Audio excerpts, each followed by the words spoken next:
رغونې او په عمل منفعه پروژو کار نه لري.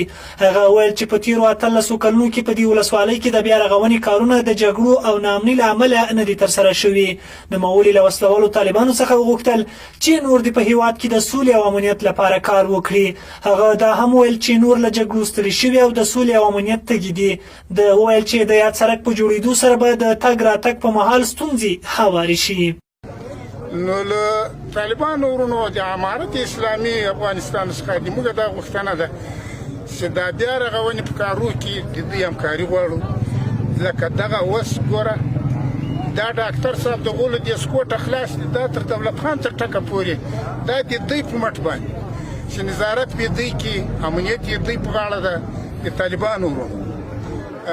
نو دا پیسې په نیمې سکوټ وړي خو هغه دوی په غاړه واخیسته او دوی پیسې هم نه اخلي، معاش هم له چا نه غواړي. د خدای دپاره د دې ظلمت دپاره دا کار کوي.